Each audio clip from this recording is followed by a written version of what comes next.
সুপ্রিয় দর্শক, যে যেখান থেকে আমাদের ভিডিও দেখছেন সবাইকে আসসালামু আলাইকুম। আসলে আমি আপনাদেরকে ফেনী নদীর যে স্যাটেলাইট যে ভিউটা রয়েছেন সেটি এখন দেখানোর চেষ্টা করছি। আপনারা দেখতে পাচ্ছেন একটি নদী চিকন হয়ে সেই খাগড়াছড়ি থেকে এই ফেনী নদীর উৎপত্তিস্থল, সেখান থেকে এই নদীটি চিকন হয়ে আমাদের ফেনী পর্যন্ত বহমান আছে।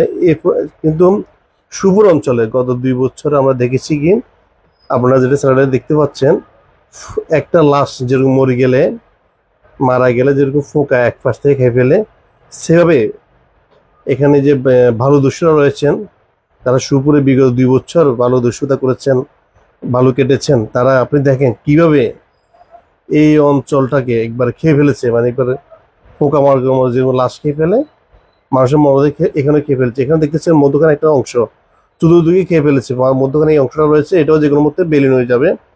আপনারা দেখছেন এখানে চতুর্দিকে 130 ফুট গভীর করে যখন তারা বালু কাটে, তখন সেখানে আর কিছুই বলা থাকে না। দিনে আপনি দেখবেন ফসল, রাত্রে ফসল দেখবেন, ফসল থাকবে, কিন্তু সকালে সেই ফসল আর থাকবে না। সে ফসল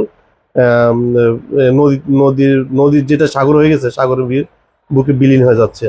আপনারা এখানে দেখতে পাচ্ছেন কিভাবে এই নদীটাকে চতুর্দিকে কেটে ফেলেছে। দেখেন এখানে বসতি এলাকা পর্যন্ত চলে এসছে, এখানে জয়পুরের রাস্তা রয়েছে, সেই রাস্তা পর্যন্ত চলে এসছে, এখানে সরকারি গুচ্ছগ্রাম রয়েছে, সেই গুচ্ছগ্রাম পর্যন্ত চলে এসছে। যে কোনো মুহূর্তে সেই বসতি এলাকা পর্যন্ত বিলীন হয়ে যাবে, বা অলরেডি বিলীন হয়ে গেছে।